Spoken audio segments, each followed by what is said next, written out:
Balsamic vinegar is a little complicated, sometimes aged for up to 25 years, like a fine sherry or a brandy. Look for balsamic vinegar of Modena. That's the only place the true stuff comes from. We're going to be using balsamic vinegar today in my thrilled grilled cheese and salad. I'm Chef Michael Williams, and that's what we're cooking on the coast.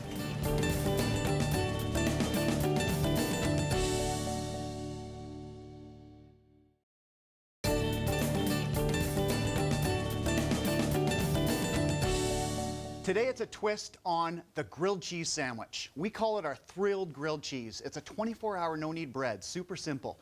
Natural pastures brie, apple and balsamic caramelized onion with a side salad. Are you thrilled? Then let's get to it. We're gonna start this off by making a super simple, so forgiving 24-hour no-knead bread. It is so easy. If you're getting into bread, you know, this is where you wanna start. So all we're gonna do here, I've got some tepid water. I've got 2.5 cups of tepid water, which I'm gonna pour into my mixing bowl here and get this process started. So there we go, we got our water in. What we wanna do now is dissolve our yeast. You can use instant yeast or active dry yeast. Either one is fine. So I'm gonna add in 1 teaspoon and 1/4 of yeast. So we've got our nice level teaspoon there, and then we'll grab our 1/4 teaspoon. Okay, and then next step is honey. I've got some delicious local honey here. Babes, we're gonna add in 1 tablespoon of that, and that's gonna add a little bit of sweetness to our dough, as well as give the yeast something to snack on. It likes to feed, and throughout this 24-hour process, it's gonna want to have a couple snacks probably. So we'll dissolve that honey into there, and then the last, second to last I should say, step is salt. Now you wanna make sure that yeast is dissolved into the water before we add our salt in. You don't want to add the salt and the yeast together because the salt can actually dry the yeast out and kill it.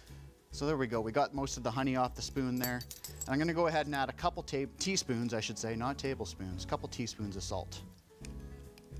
Now all we need to do is add in our flour. So about 4 cups here. And this is 100% whole wheat, so this is just whole wheat flour. You could cut it and mix it, you know, 50-50, white and whole wheat if you wanted to. Make sure your measuring cup is nice and full. So 4 cups. That's 2.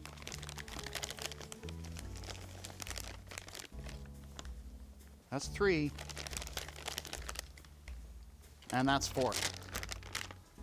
Grab ourselves a spoon, and we'll mix this up. So there's no kneading here. All we're gonna do is bring this dough together. It's gonna be a bit of a shaggy dough, as it's called, which means it's wet. It's a sticky, soft, wet dough. Now this recipe, as I mentioned, super forgiving. In fact, I kind of botched the first batch that I made here, which we're gonna be using on the show, and it still turned out fine. You know, there was not too long ago, there was a big craze, everyone getting into making their own bread at home, one of the side effects of the whole COVID pandemic. And that's one of the fantastic things that actually came out of this, is people kind of getting back to their roots, making their own bread, getting back in touch with making the food that sustains you. It's beautiful. I love that people are getting into this, and this is one of the best ways you can do it. If you're new to bread, 24-hour no-knead, the way to go. So now, this is just gonna sit for not quite 24 hours. The whole process is 24 hours. So about, you know, 18, 19 hours. Overnight's great. So we'll start at kind of 12 o'clock, and the next morning when we get up, we're ready to start baking this bread off. We'll cover that, let it sit. And then what we do is, after it's sat, it's time to turn it. So we wanna flour our work surface liberally here. So this has sat for 17, 18 hours. I did this up yesterday, and it's ready to be turned out. So I'm gonna just take my spatula and turn it out onto the flour. And how I messed this up, you know, I think I didn't quite pack my cups of flour enough, and so it's a little bit too wet. And so here's the solution to it. It's a little bit too wet, but I'm just gonna add a bit of extra flour, and I'm gonna shape this a little bit. I'm gonna turn it, and you're gonna see it's gonna be quite wet. This is absolutely not the ideal way to be making bread. So now that I've got a little bit more structure to it, next step is we want to let this proof before it goes into the oven for about 1.5 hours. So I'm gonna get my dough here and just drop it into this parchment lined bowl. We're gonna leave it in this parchment lined bowl for about an hour and a half until it's very noticeably risen back up again. So before I show you that final step, I need to take care of this. So we'll just give these guys a quick rinse. And again, you know, the wet dough, right? That's where the fail was. I really want to hit it home. I failed this loaf, but it still turned out.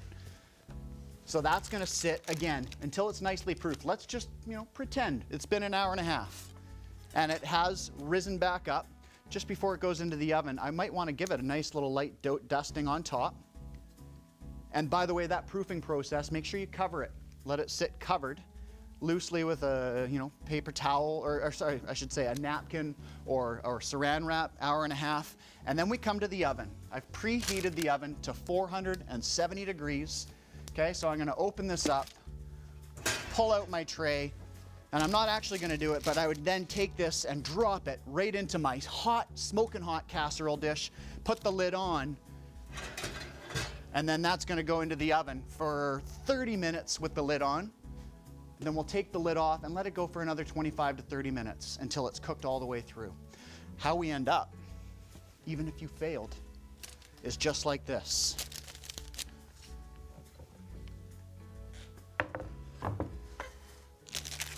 Here it is. Here's my fail. You know, it's got a couple wings on it, right?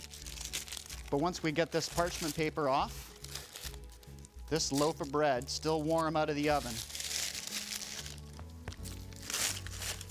is gonna be the perfect loaf of bread.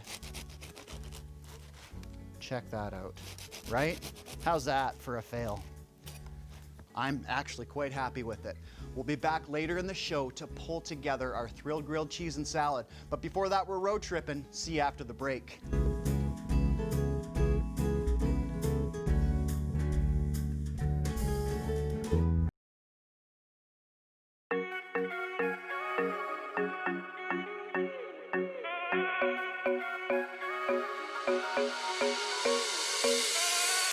Cookin' on the Road is brought to you by Cold Star Solutions, an integral part of Vancouver Island's grocery supply chain for 20 years. So you've heard it lots. Meatless Monday, going vegetarian, saving the planet. We are here at the Very Good Butchers who do just that. You guys provide all kinds of amazing vegan cuisine. Absolutely. Right? So we're the Very Good Butchers, and our whole thing is we butcher beans. And so we create a range of tasty plant-based meat alternatives.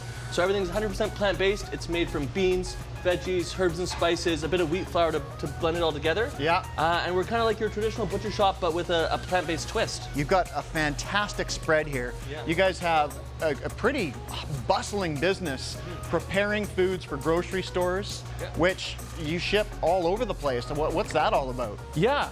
So currently we ship direct to consumer online, so you can go on our website, order a box of meat. We call it the monthly meat club, so every month we'll send you a box of meat. Okay. We ship across North America, so we're shipping to Texas, New York, LA, Ontario, all over the place. And that's retail style, just anybody who wants to order it can order it off your website? So that's if you're a customer. We're gonna pack up your box with some ice, ship it to your door. We've got 6 products currently in retail, 2 types of burgers, 2 types of sausage, pepperoni, hot dogs.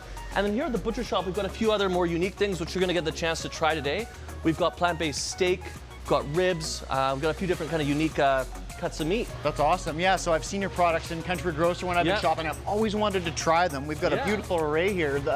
We can do a little sampling. Let's do it. Okay. Maybe let's start with this one here. It's our very British banger, and I actually might just grab a few of the packages so you can take a look at those. This one right here? That one right there. So it's an English breakfast sausage, apple, sage, kind of like your breakfasty kind of sausage. That's one of our, and like while we're on this breakfast trend, so this is our bacon right here, our plant-based bacon. I'd say go for one of those next. Yeah. Okay. Nice kind of crispy, delicious bacon. Yeah, and I'm not tasting any compromise. Yeah. That's what it's all about, right? So that's our whole thing is we want to provide great tasting, greatly flavorful alternatives to meat products. Yeah. and just, you know, provide a great alternative with a really healthy nutritional profile. Totally. And just something that's really approachable, right? Like, Yeah, it's a piece of bacon, you know what to do with it, right? You fry it up in a pan with some oil and you know, put it on your breakfast sandwich. Yeah, and you guys are right on point with the flavors and the textures. It's awesome. Got a little tour of your production facility. As I mentioned earlier, it's bustling. You got lots of people in there. Yeah, so that's right where it starts. So vegetables come in, they get processed, our beans get cooked off, then it goes in this big tilt skillet, like a giant frying pan. Right. So we put our beans, our veggies in there, cook them all up, add our herbs and spices, and then we blend it all up into kind of a mix. That mix gets cooled down, then gets put in a mixer. We add our wheat flour to it, it creates a dough. That dough, it's gonna go to one of two places. It goes into our sausage stuffer, and out come sausages, or it goes into our burger press, and out come burgers. Right on. Those will then go into a combi oven, a big steaming oven. It'll get steamed. After that, it's set, it'll hold its shape. And from there, burgers, we add some grill marks. Sausages just get all packaged up, vacuum sealed for the burgers. And then really we're just putting our packaging on, putting it in cases, and shipping it out to customers. Thank you so much for sharing, Mitchell. This has been fantastic. No worries, thanks for stopping by. I'm gonna grab another piece of sausage here.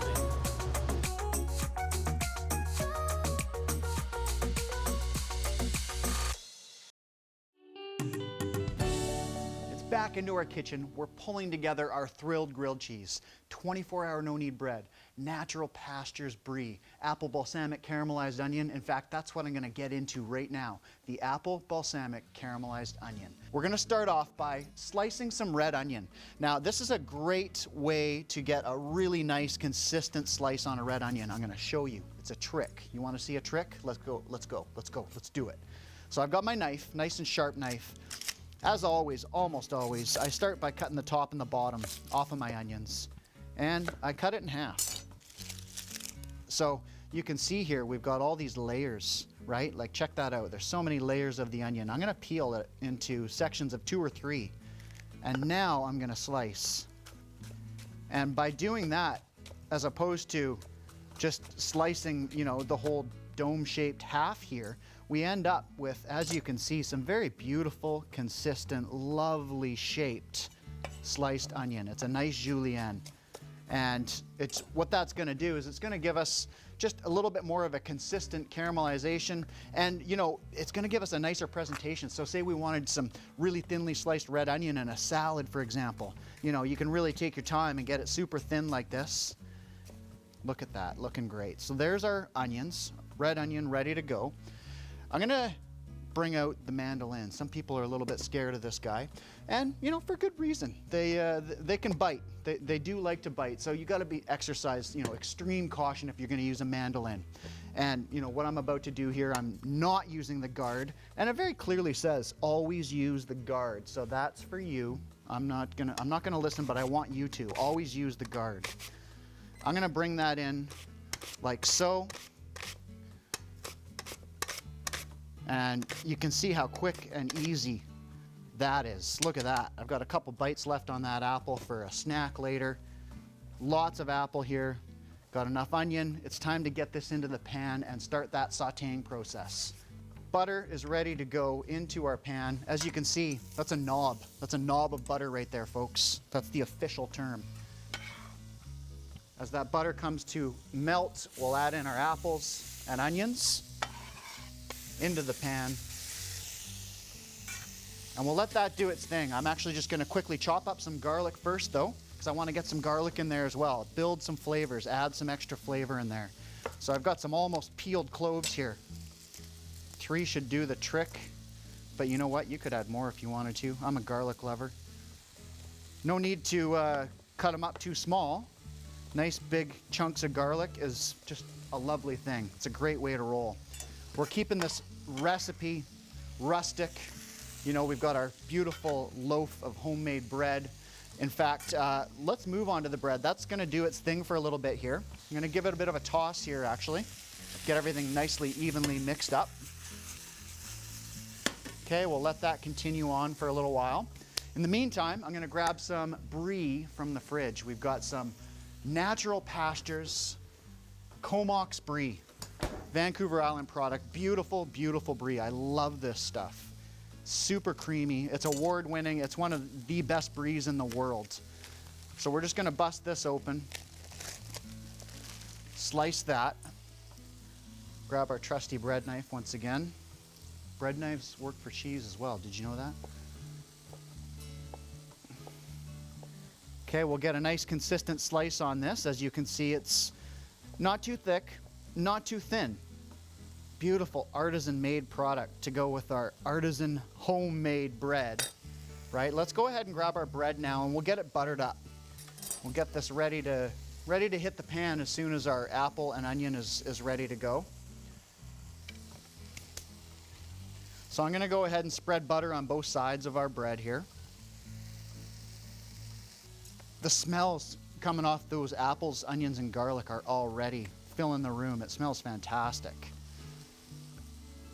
Okay, so our bread here is, fairly liberally buttered. We're not gonna be shy about it. This is a nice, rich sandwich. There's nothing dainty about it. We've got our brie, which we're gonna lay out, and we're gonna build it up so that that brie kind of, busts out the seams as this sandwich cooks. Okay, let's take a look at our apples and onions. As you can see, we've got some color going. It's looking great. In the meantime, I'm gonna get my sandwich into the pan. Now, we're actually going to be putting this into our sandwich. So that's the next step. I've got my sandwich underway. I wanna finish off the apples and onions. They can't be balsamic without the balsamic. So I'm gonna go ahead and add a nice healthy dose of this balsamic vinegar. We're gonna concentrate that down.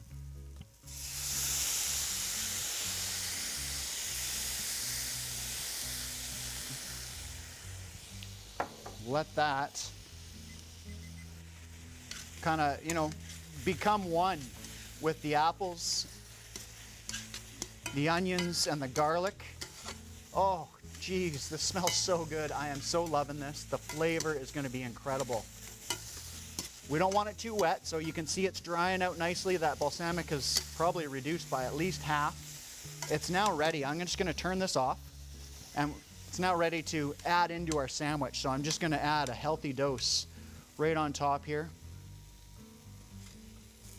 Yeah, our top of our sandwich is ready to get placed onto what's happening there. Beautiful. So this is now doing its thing. We're gonna brown on both sides. I'm gonna grab a plate, and I'm also gonna grab my salad from the fridge. It's not dressed yet.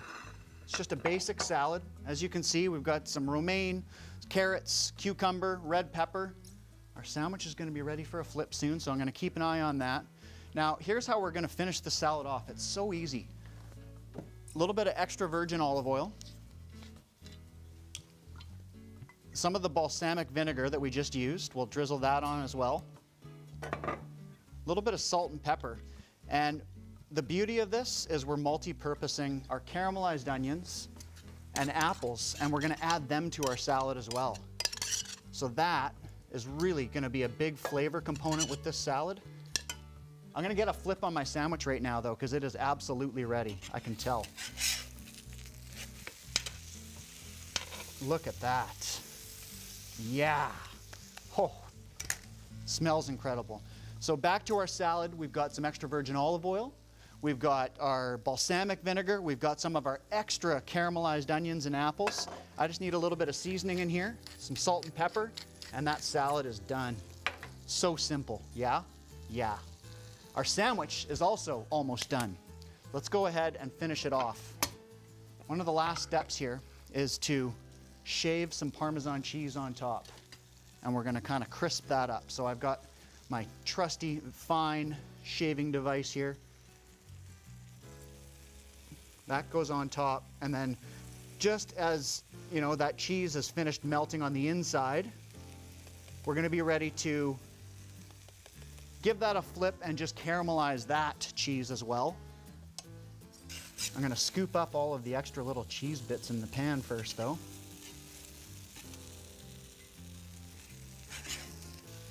You can see the brie's coming together nicely. Let's go ahead and give this a cut and we'll plate up. Give this a quick little stir here. And hey, is your mouth watering yet? Mine sure is. I'll wait to tuck into this. There you have it. It's our thrilled grilled cheese and salad. Pairings are brought to you by Liquor Plus. Discover the plus.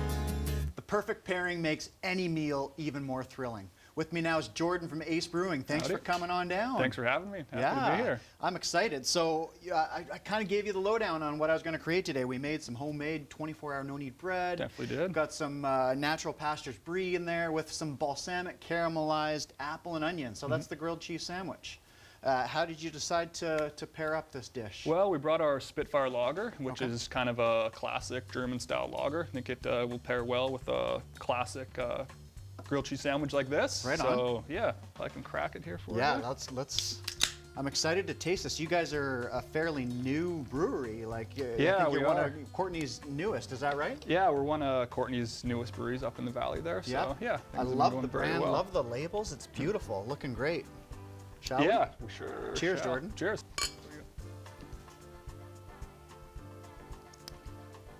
So that's a nice, clean, smooth lager. Yeah, Delicious. you're gonna see a nice, light, clean body there. Yeah. So yeah, on the nose you'll kind of get some floral and herbal scents, and then after your first big gulp, yeah, shall we? Sandwich time.